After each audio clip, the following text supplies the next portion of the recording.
ఒక బాధ్యతతో వ్యవహరించడం ఇవన్నీ కూడా మాకు సంతృప్తినిచ్చింది.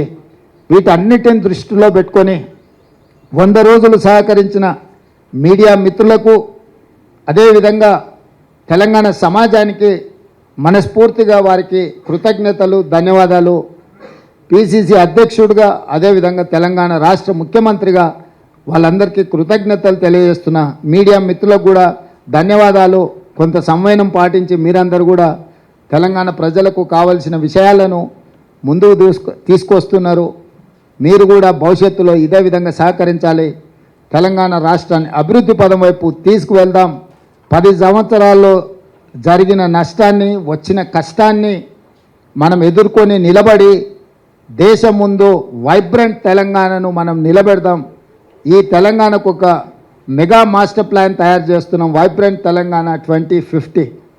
దాంట్లో భాగంగా మీ అందరి సలహాలు, సూచనల కోసం ఎన్నికలు ముగిసిన వెంటనే సంప్రదింపుల ప్రక్రియ మొదలుపెట్టి ఒక మంచి ప్రణాళికను 2050 కోసం తెలంగాణ అభివృద్ధిని, తెలంగాణ సంక్షేమాన్ని ముందుకు తీసుకెళ్లడానికి మా ప్రభుత్వం వస్తుంది అని చెప్పి మీకు అందరికీ తెలియజేస్తున్నా.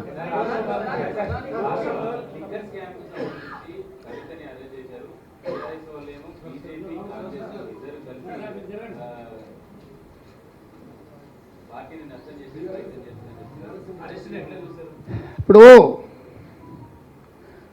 ఇది టీవీలలో సీరియల్ చూస్తాయి, సంవత్సరాల కొద్ది కొనసాగుతూనే ఉంటాయి. వాటికి ఆరంభం ఎప్పుడైందో చెప్పలేము, అంతం ఎప్పుడైతుందో కూడా చెప్పలేము. ఈ లిక్కర్ స్కామ్కు సంబంధించి కూడా కేసీఆర్ కుటుంబము, బీజేపీ ప్రభుత్వం నిరంతర ధారావాహికంగా టీవీలలో ఒక సీరియల్ను తలపించే విధంగా నాటకాలకు, డ్రామాలకు తెరలేపినరు. ఇన్ని సంవత్సరాల నుంచి కొనసాగుతున్న ఈ డ్రామా నిన్న అరెస్టు డ్రామాతో పతాక స్థాయికి వచ్చింది. అసలు ఇన్ని రోజుల నుంచి ఇంతమందిని అరెస్టు చేసి ఇప్పటివరకు అరెస్టు చేయకపోవడము. రెండవది, ఈరోజు ఎన్నికల నోటిఫికేషన్ వస్తుందనంటే ఒకరోజు ముందు అరెస్టు డ్రామాకు తెరలేపడము. దేనికి సంకేతం ఇది? అంటే అవినీతి మీద చర్యలు తీసుకున్నామని ఛాంపియన్షిప్ వాళ్ళు తీసుకోవాలని, సానుభూతుల కోటాలో వీళ్ళు ప్రజల సానుభూతి పొందాలి, మమ్మల్ని ఇబ్బంది పెడుతుండ్రు, మమ్మల్ని జైలు పాలు చేస్తున్నారని చెప్పుకోవాలి వీళ్ళు అని ఇద్దరు కలిసి ఒక వ్యూహాత్మక రాజకీయ ఎత్తుగడతో వస్తుండ్రు.